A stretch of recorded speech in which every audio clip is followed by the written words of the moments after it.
बड़ी अपडेट हम आपको सीधा लखनऊ से दे रहे हैं, जहां पर योगी कैबिनेट की बैठक में अहम फैसले हुए हैं। कैबिनेट की बैठक में 30 प्रस्तावों को मंजूरी मिल गई है। ये बड़ी अपडेट हम आपको सीधा लखनऊ से बता रहे हैं, जहां पर कैबिनेट की बैठक में 30 प्रस्तावों को मंजूरी मिली है। जेपीएनआईसी लखनऊ विकास प्राधिकरण को सौंप दिया गया है। जेपीएनआईसी सेंटर चलाने के लिए एलडीए अधिकृत किया गया है।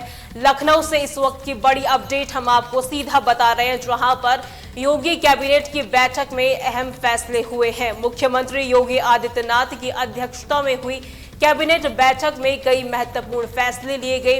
इस बैठक में कुल 30 प्रस्तावों को मंजूरी मिली है। इन फैसलों में सबसे अहम जेपीएनआईसी यानी कि जयप्रकाश नारायण अंतर्राष्ट्रीय केंद्र।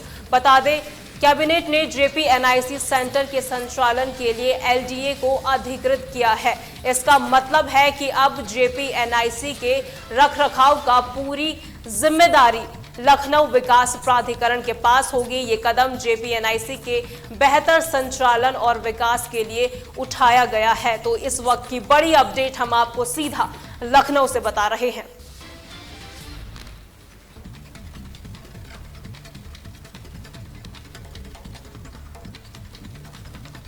चलिए खबरों की ओर रुख करते हैं। खबर आजमगढ़ से है, जहां समाजवादी पार्टी के आवास और कार्यालय का उद्घाटन गुरुवार को होना है, जिसको लेकर समाजवादी पार्टी के विधायक, सांसद और नेता जुटे हुए हैं।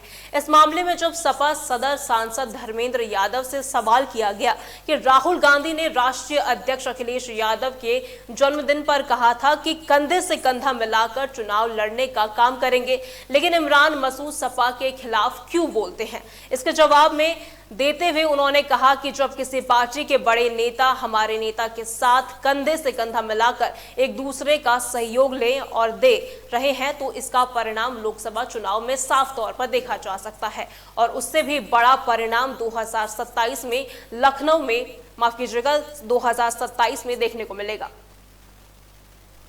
पहले हम समाजवादियों के लिए बहुत महत्वपूर्ण स्थान है और आजमगढ़ के हर कार्यकर्ता साथी को इंतजार था कि ये कार्यालय कब खुले, और खुशी है कि सभी कार्यकर्ताओं की जो उम्मीद थी, कल आदरणीय राष्ट्रीय अध्यक्ष जी स्वयं आके उन सब साथियों की उम्मीदों को पूरा करने वो स्वयं आ रहे हैं। पार्टी के बड़े लोग आएंगे।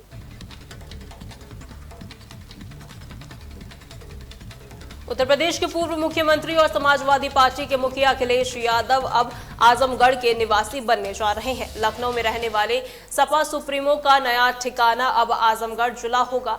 जिला मुख्यालय से 7 किलोमीटर दूर अनवरगंज में स्थित 72 बिस्वा में अखिलेश यादव का नया कैंप आवास बनकर तैयार हो चुका है।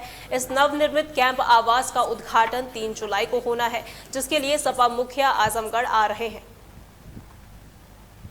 यहाँ बहुत शानदार है। केवल मैं ही नहीं, पूरे आजमगढ़ के हमारे वरिष्ठ से वरिष्ठ लीडर से लेके आम कार्यकर्ताओं तक सब लोग बहुत उत्साह के साथ आदरणीय अध्यक्ष जी के लिए स्वागत की भी तैयारियां कर रहे हैं। कार्यक्रम के आयोजन में जो सभी लोग अपनी बेहतर से बेहतर भूमिका निभा सकते हैं, सब लोग अपने अपने तरीके से। सर, कितनी संख्या में भीड़ एकत्रित होने की संभावना है? अभी इसके बारे में अनुमान नहीं लगा सकते, ये हम नहीं बता पाएंगे, कल आप ही अंदाजा। परिवार से सर कौन कौन लोग आ रहे हैं? क्या वो आदरणीय राष्ट्रीय अध्यक्ष जी का ही कार्यक्रम लोग आयोजित कर रहे हैं, सब लोग आजमगढ़ की पूरी पार्टी।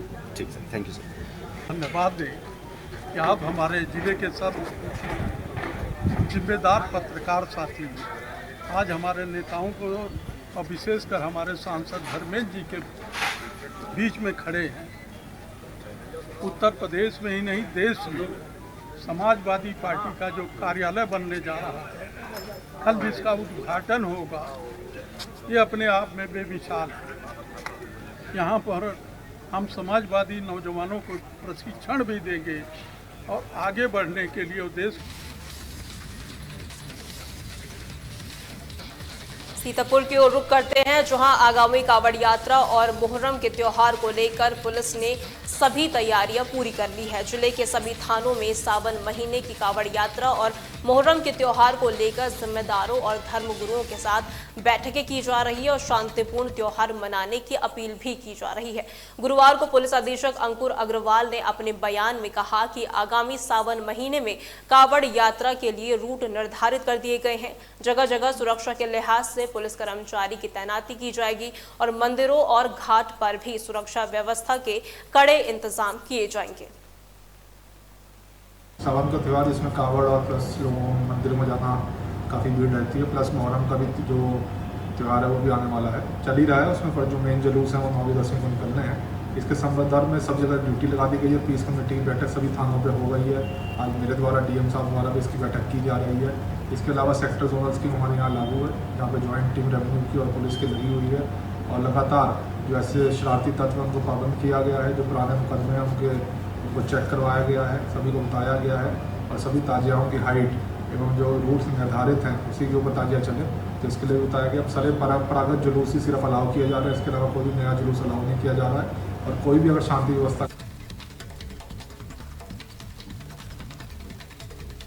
मऊ के कलेक्ट्रेट में मिड डे मील रसोइया यूनियन के बैनर तले दर्जनों रसोइयों ने विरोध प्रदर्शन किया। रसोइयों ने राज्यपाल को जिलाधिकारी के माध्यम से ज्ञापन सौंपा। बता दें, राज्य सरकार कम नामांकन वाले स्कूलों का विलय करने की योजना बना रही है। सरकार ने 50 से कम छात्रों वाले लगभग 5000 स्कूलों को विलय के लिए चिन्हित किया है। रसोइयों का कहना है कि इस विलय के कारण उनकी नौकरी खतरे में है।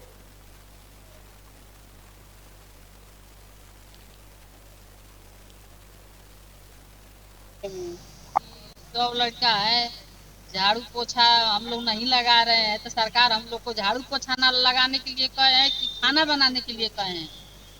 तो जो है जी कह रहे हैं सब कि हटाइए इनको, कि झाड़ू पोछा नहीं लगा रही है, कि हटाइए, इस तरह रसोइया रखा जाए। फिर भी नगर पालिका हो गया है तो कह रहे हैं सब कि नगर पालिका हो गया तो खाना बंद कराएगा। तो हम लोग जो है कि 17 साल से वो स्कूल में है, तो अब कहाँ जाएंगे हम लोग। हम अपने जन संगठन मिड डे मील रसोइया संघ की तरफ से हम लोग आज पत्र राज्यपाल को संबोधित देने आए थे और इस सवाल पे कि सरकार ने जो मर्जर करने का फैसला लिया है वो एक सख्त विरोध में, मजदूरों के विरोध में, गरीब बच्चों की शिक्षा के विरोध में, इसका आज हम लोग खिलाफत करेंगे। तो अगर मर्जर होगा 5000 स्कूल तो उसमें बड़े पैमाने पर जो रसोइया उसमें काम करने वाले हैं, जिनको बहुत मामूली वेतन पर भी रखा गया था, उनकी अभी लड़ाई अपनी रेगुलर करने की थी, उनकी वेतन बढ़ाने की मांग थी, लेकिन एकाएक सरकार ने फैसला लेकर उनको बाहर का रास्ता दिखाने का जो फैसला लिया। बुलंदशहर में कुत्ता काटने से कबड्डी के प्रदेश स्तरीय चैंपियन ब्रिजेश सोलंकी की मौत के बाद उनके पैतृक गांव खुर्जा के फराना में मातम छाया हुआ है। परिवार डॉक्टरों पर ब्रिजेश के इलाज में लापरवाही का आरोप लगाते हुए सरकार से ब्रिजेश के नाम पर गांव में खेल का मैदान बनाने की मांग कर रहे हैं। इस बारे में बुलंदशहर के सीएमओ ने बताया कि गर्मी के कारण कुत्ता काटने की जो घटनाएं हैं वो लगातार बढ़ रही है। साथ ही उन्होंने आमजन से ये भी अपील की है कि कुत्ता या बंदर की काटने की घटना को अनदेखा करना जानलेवा हो सकता है। ऐसे में अगर कोई भी इस प्रकार की घटना का शिकार होता है तो उसे तुरंत नजदीकी अस्पताल पहुंचकर एंटी रेबीज वैक्सीन जरूर लगवानी चाहिए। देखिए, ऐसा कि जनपद बुलंदशहर में इस समय जितने भी हमारे प्राथमिक स्वास्थ्य केंद्र और सामुदायिक स्वास्थ्य केंद्र हैं, सभी पे हमारे पास एंटी रेबीज वैक्सीन अवेलेबल है। लगभग 5 से 7 केसेस प्रत्येक सामुदायिक स्वास्थ्य केंद्र पे किसी भी स्टे एनिमल के अटैक के या उसके काटे जाने के विषय में आते हैं, जिनका नियमित रूप से टीकाकरण किया जा रहा है।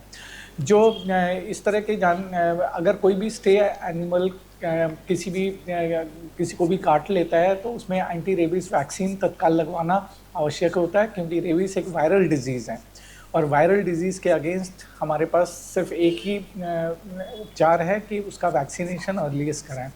यदि अधिक काटा जाता है तो उसमें हम एंटी रेबीज सिरम भी देते हैं, जो हमारे जिला चिकित्सालय में। एंटी करप्शन टीम ने सहारनपुर में आबकारी विभाग के इंस्पेक्टर शैलेंद्र कुमार को 25,000 की रिश्वत लेते हुए रंगे हाथ गिरफ्तार किया।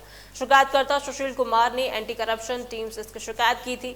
इंस्पेक्टर शैलेंद्र कुमार शिकायतकर्ता को 45,000 की एफडी के संबंध में परेशान कर रहा था।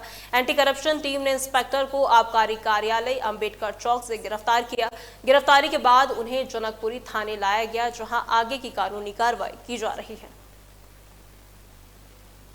दुकान थी मेरी आवास विकास बियर शॉप, और वो हमने पिछले साल सत्र जो था हम चला रखे हुआ, ये इंस्पेक्टर साहब का वो जो सिक्योरिटी जमा हुआ एफडी जमा हुआ है विभाग में, वहाँ रिलीज होनी थी। तो सर रिलीज के हमने कहा साहब से कई बार मिले, मका जी वो हमारी सिक्योरिटी रिलीज कर रहा था, सभी दुकानों की मिल चुकी, और भाई उसमें आपको पैसे खर्च करने पड़ा। और उसमें इन्होंने 25,000 की डिमांड करी, तो 25,000 हम ले गए आज। हम विभाग से एंटी करप्शन वालों से मिले, हमने बहुत इनसे रिक्वेस्ट भी करी, साहब उस दुकान पर हमें लॉस भी रहा, फिर आप पर तो और लॉस कर रहे आप दे रहे, तो ये मानने नहीं। इन्होंने 25,000 की डिमांड की थी, हम 25। आजमगढ़ जिले के महाराजगंज कोतवाली क्षेत्र के महाराजगंज कस्बे में नदी के किनारे युवकों द्वारा प्रतिबंधित पशु काटने का एक वीडियो सामने आया है। दावा किया जा रहा है कि ग्रामीणों ने प्रतिबंधित पशु काट रहे युवकों को मौके से पकड़ लिया। ये वीडियो सोशल मीडिया पर तेजी से वायरल हो रहा है। मामले को गंभीरता से लेते हुए पुलिस ने जांच पड़ताल शुरू कर दी। राजगंज के अंतर्गत नदी टोला के पीछे से एक सूचना ये प्राप्त हुई थी कि कुछ 3 लोग बैठे हुए हैं और ये लोग प्रतिबंधित पशु को काटने की कार्रवाई कर रहे हैं। इस सूचना पर तत्काल थाना प्रभारी मौके पर पहुंचे। मौके पर 3 अभियुक्त जो थे वो फरार हो गए थे। वहां पर प्रतिबंधित पशु के मांस बरामद हुआ था, जिसको नियमानुसार सैंपलिंग CVO साहब के नेतृत्व में कराई गई थी। सैंपलिंग के बाद उसका डिस्पोजल कराया गया। इसके बाद मुकदमा दर्ज कर लिया गया है। 3 व्यक्तियों की गिरफ्तारी के लिए 3 टीम गठित कर दी गई हैं। जल्दी तीनों व्यक्तियों की गिरफ्तारी सुनिश्चित की जाएगी। ग्रामीणों द्वारा पकड़ा गया था जो पशु काट रहे थे, माता पिता भी गया था, हम लोग का उसका भी वीडियो वायरल हो रहा है। वीडियो का संज्ञान हम ले रहे हैं, लेकिन हिरासत में ये 3 लोग नहीं आए थे। ये 3 लोग फरार हो गए थे मौके से, तो इसलिए इनकी गिरफ्तारी। बहराइच के मैसी तहसील के जानकी नगर गांव में सरयू नदी द्वारा किए जा रहे कटान क्षेत्र का जायजा लेने के लिए सिंचाई विभाग के चीफ अधिकारियों के साथ पहुंचे। कटान क्षेत्र का निरीक्षण करने के बाद संदीप त्रिपाठी ने कटान पीड़ितों से बातचीत की और उन्हें हर संभव मदद देने का भरोसा दिलाया। जानकी नगर में कटान पीड़ितों से मिलने के बाद संदीप त्रिपाठी ने कहा कि नदी में 11 घर समाहित हुए हैं। हर कटान पीड़ितों से बातचीत की गई है और उन्हें हर मदद का आश्वासन भी दिया गया है।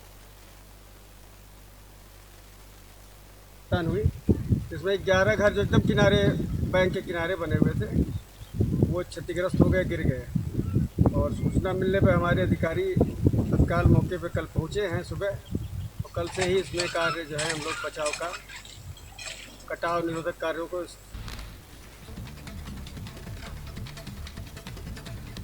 श्रावस्ती एसओजी टीम और भिनगा पुलिस ने बड़ी कार्रवाई करते हुए फर्जी दस्तावेजों के सहारे आधार कार्ड बनाने वाले आरोपी को गिरफ्तार किया है। मुखबिर की सूचना पर श्रावस्ती पुलिस को ये सफलता हासिल हुई है। आरोपी के कब्जे से बायोमेट्रिक मशीन और अन्य फर्जी दस्तावेज बरामद किए गए हैं। पुलिस ने आरोपी के खिलाफ संबंधित धाराओं के तहत मामला दर्ज कर उसे जेल भेज दिया है। क्षेत्रीय लेखपाल द्वारा थाना कोतवाली भिंगा में सूचना दी गई कि साहुल कंप्यूटर्स जो कि खरगोरा मोड़ पर स्थित है, वह फर्जी निवास पत्र, जन्म प्रमाण पत्र, आधार इनरोलमेंट आदि तैयार करता है, जिनका उप जिलाधिकारी भिंगा कार्यालय में ई डिस्ट्रिक्ट ऐप से चेक किया गया, जो फर्जी पाए गए। उक्त सूचना पर अभियोग पंजीकृत किया गया। एसओजी टीम और थाना कोतवाली भिंगा की टीम द्वारा तुरंत कार्रवाई करते हुए अभिषेक गुप्ता को गिरफ्तार किया गया। उसके यहाँ से फर्जी दस्तावेज, लैपटॉप, मोबाइल, बायोमेट्रिक डिवाइस आदि बरामद किए गए। पूछताछ के दौरान उसने बताया कि वह एसके डिजिटल सर्विसेज नाम की एक वेबसाइट है, जहाँ से वह फर्जी डॉक्यूमेंट को तैयार करता है और उन्हीं डॉक्यूमेंट की मदद से वह।